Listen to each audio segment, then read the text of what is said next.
وَلَقَدْ يَسَّرْنَا الْقُرْآنَ لِلذِّكْرِ فَهَلْ مِن مُّدَّكِرٍ قال رسول الله صلى الله عليه وسلم بلغوا عني ولو آية۔ آج انشاءاللہ تعالی ہم انسانی معاشرے میں صدقہ کی آسان صورتوں کے متعلق نبی کریم صلی اللہ علیہ وسلم کے ارشادات پڑھیں گے۔ اللہ تعالی جل شانہ ہم سب کو سرکار دو جہاں کی ان مبارک نصیحتوں پر عمل پیرا ہونے کی توفیق عطا فرمائے۔ نحمد و نصلی علی رسولہ الکریم۔ اعوذ باللہ من الشیطان الرجیم، بسم اللہ الرحمن الرحیم۔ عن ابی ذر رضی اللہ تعالی عنہ قال قال رسول اللہ صلی اللہ علیہ وسلم تبسمک فی وجہ اخیک لک صدقہ وامرک بالمعروف ونہیک عن المنکر صدقہ وارشادک الرجل فی ارض الضلال لک صدقہ وبصرک للرجل الردیء البصر لک صدقہ وإماتتك الحجر والشوكة والعزم عن الطريق لك صدقة وإفراغك من دلوك في دلو أخيك لك صدقة۔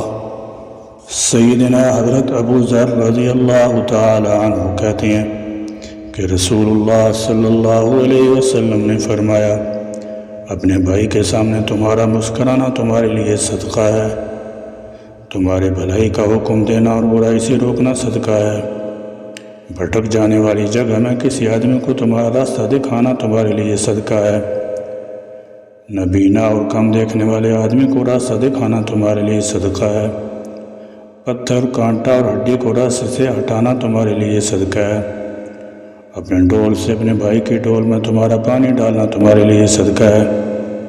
نبی کریم صلی اللہ علیہ وسلم نے کتنی پیاری نصیحت فرمائی، تبسمک فی وجہ اخیک لک صدقہ، اپنے بھائی کے سامنے تمہارا مسکرانا تمہارے لیے صدقہ ہے۔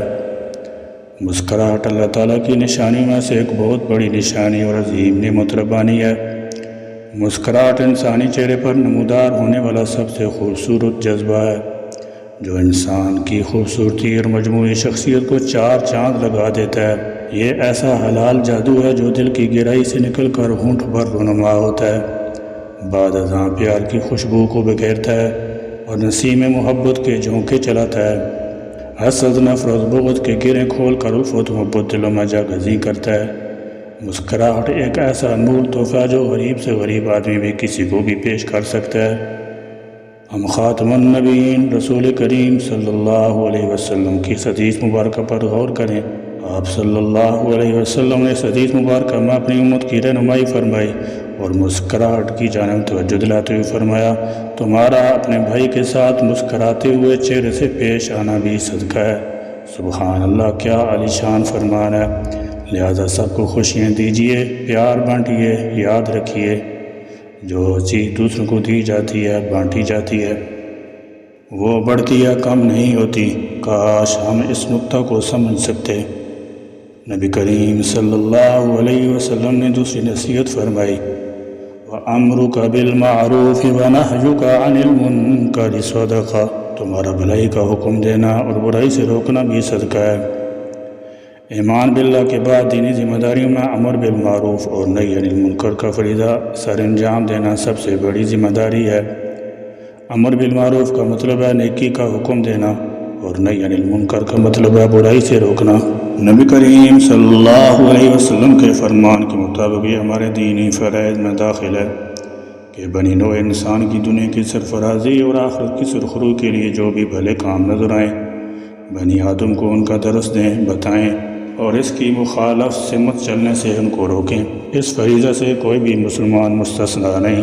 مسلم معاشرے کے ہر فرد کا فرض ہے کہ کلمہ حق کہے، نیکی اور بھلائی کی حمایت کرے اور معاشرے میں جہاں بھی غلط اور ناروا کام ہوتے نظر آئیں ان کو روکنے میں اپنی ممکن حد تک پوری کوشش صرف کر دے۔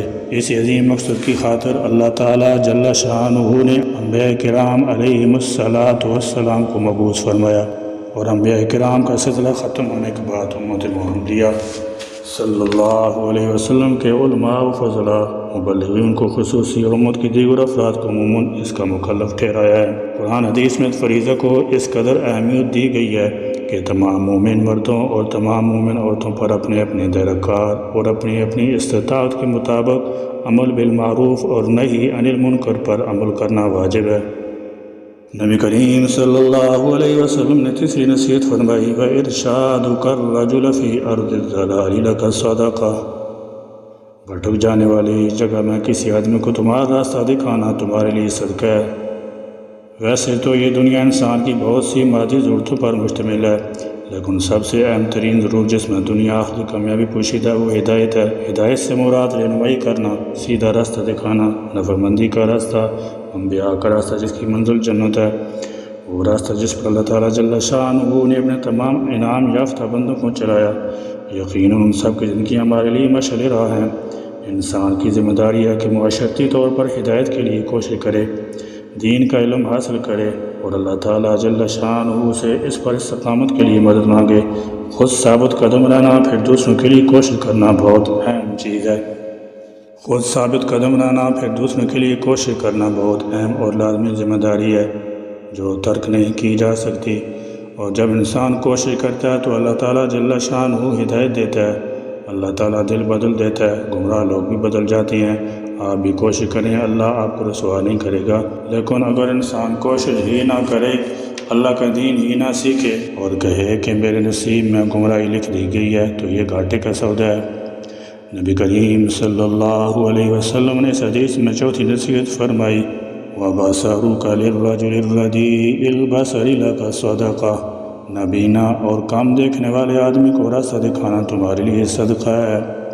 کسی بھی مسلمان کی پریشانی دور کرنا، مصیبت تکلیف میں اس کی مدد کرنا، دکھارے کا دکھ بانٹنا، دکھیارے کا دکھ بانٹنا، بھٹکے ہوئے مسلمان کو راستہ دینا، بالخصوص کسی نابینا شخص کی مدد کرنا، پکڑ کر سڑک پار کرا دینا، اس کو گھر تک چھوڑ آنا، یا جس طرح کی اس کو حاجت ہو وہ پوری کرنا۔ الغرض کسی بھی نیک اور جائز کام میں مسلمان بھائی کی مدد کرنا نہایت اجر و ثواب کا باعث ہے۔ چنانچہ نبی کریم صلی اللہ علیہ وسلم نے فرمایا تم میں سے جو کوئی اپنے بھائی کو نفع پہنچا سکتا ہو اسے نفع پہنچائے۔ نبی کریم صلی اللہ علیہ وسلم نے پانچویں نصیحت یہ فرمائی وَإِمَاتَتُكَ الْحَجَرَ وَالشَّوْكَةَ وَالْعَزْمَ عَنِ الطَّرِيقِ لَكَ صَدَقَةٌ، پتھر کانٹا اور ہڈی کو راستے سے ہٹانا تمہارے لیے صدقہ ہے۔ اسلام میں ایک دوسرے کی تکلیف کو دور کرنے اور راہ سے رکاوٹیں ہٹانے کی بھی بہت فضیلت بیان کی گئی ہے۔ اسلام ہمیں راستہ کی رکاوٹیں دور کرنے کا حکم دیتا ہے، اس کا اجر اتنا زیادہ بیان کیا گیا کہ عقل انسانی دنگ رہ جاتی ہے۔ سیدنا حضرت ابو ہریرہ رضی اللہ تعالی عنہ سے روایت کرتے ہیں کہ رسول اللہ صلی اللہ علیہ وسلم نے فرمایا کہ ایک شخص کسی راستے میں چلا جا رہا تھا کہ اس نے راستے میں کانٹوں کی شاخ پڑی ہوئی دیکھی تو اس کو ہٹا دیا، بس اللہ تعالیٰ جل شانہ نے اس کا ثواب اسے یہ دیا کہ اس کو بخش دیا۔ راستہ سے کسی تکلیف دہ چیز کو ہٹا دینا بھی کتنی اہمیت کا حامل ہے۔ راستہ سے کسی تکلیف دہ چیز کو ہٹا دینا بھی کتنی اہمیت کا حامل ہے کہ اجتماعی مفاد اور خلق خدا کی بھلائی کے نظریے سے اس کو صدقہ کا درجہ دے دیا گیا ہے۔ مگر ہمارے معاشرہ میں جہاں قانون شکنی کو باعث فخر سمجھا جاتا ہے، ہمارے یہاں فٹ پاتھ تو یہاں دکانداروں کے قبضوں کی شکل میں ویسے غائب ہو جاتے ہیں۔ صرف یہی نہیں بلکہ ہم تو سڑکوں پر بھی تسلط جمانا اپنا وراثی حق سمجھتے ہیں، حالانکہ نبی کریم صلی اللہ علیہ وسلم نے اپنی امت میں اس عمل کو پسند نہیں فرمایا۔ حضرت ابو ذر رضی اللہ تعالی عنہ سے روایت ہے کہ نبی کریم صلی اللہ علیہ وسلم نے فرمایا میری امت کے اچھے اور برے اعمال مجھ پر پیش کیے گئے تو ان کے اچھے اعمال میں سے اچھا راستہ میں سے تکلیف دینے والی چیز کو دور کر دینا پایا، اور میں نے ان کے برے اعمال میں سے مسجد میں تھوکنا اور اس کا دفن نہ کرنا پایا۔ اس کو روایت کیا ہے صحیح مسلم نے۔ راستہ سے تکلیف دہ چیز کا ہٹا دینا کس قدر اہمیت و برکت کا حامل ہے کہ اسے ہمارے پیارے رسول صلی اللہ علیہ وسلم نے خود اپنی امت کے لیے پسند فرمایا، مگر ہم اس پر توجہ دینے کے لیے تیار نہیں۔ سوچئے کہ اگر ہم آپ صلی اللہ علیہ وسلم کی ان واضح ہدایات کے باوجود ان کے منافی عمل کریں گے تو ہم روز محشر کس منہ سے اپنے پیارے رسول صلی اللہ علیہ وسلم کا سامنا کریں گے۔ نبی کریم صلی اللہ علیہ وسلم نے چھٹی نصیحت فرمائی وَإِفْرَاغُكَ مِنْ دَلْوِكَ فِي دَلْوِ أَخِيكَ لَكَ صَدَقَةٌ، اپنے ڈول سے اپنے بھائی کے ڈول میں تمہارا پانی ڈالنا تمہارے لیے صدقہ ہے۔ نبی کریم صلی اللہ علیہ وسلم نے فرمایا اپنے بھائی کو پانی دینا بھی ایک صدقہ ہے، یعنی ایک عام سی چیز سے بھی کسی کی مدد کرنا، اس کے ساتھ خیر خواہی کرنا نیکی ہے، صدقہ ہے۔ انسانیت کی خیر خواہی دین کی بنیاد اور اس کا جوہر ہے۔ دین دراصل خیر خواہی کا نام ہے۔ جب انسانیت کے حق میں بندہ خیر خواہ ہوگا تو اس کا دین کامل ہوگا۔ غمزدہ اور بے سہارا کی مدد، معاونت، حاجت روائی، دلجوئی کرنا دین اسلام کا بنیادی درس ہے۔ اسلام کی تعلیمات زندگی کے تمام شعبوں پر محیط ہیں، ان کا تعلق عقائد کے باب سے ہو یا عبادات سے یا معاملات یا اخلاقیات اور باشر سے۔ اسلام کا اپنے ماننے والوں سے یہ تقاضا ہے کہ دوسرے کے جو حقوق تم پر عائد ہوتے ہیں انہیں حد الامکان پورا کرنے کی کوشش کرو، چاہے وہ حقوق چھوٹے چھوٹے مسائل سے متعلق ہوں یا بڑے بڑے مسائل سے ان کا تعلق ہو۔ ہمارا المیہ یہ ہے کہ ہم بڑے بڑے مسائل کے حل کے لیے تو کوشش ضرور کرتے ہیں، مگر چھوٹے چھوٹے معاملات ہماری نظروں سے اوجھل رہتے ہیں۔ اللہ تعالیٰ جل شانہ کے دین کا علم حاصل کرنا، اس پر عمل کرنا یہی ہدایت ہے، اور اسے آگے پہنچانے کے لیے کوشاں رہنا یہ ہماری ذمہ داری ہے۔ تو آئیے ذمہ داری کو خوب پورا کیجیے، فلاح پائیے۔ وآخر دعوانا ان الحمد للہ رب العالمین۔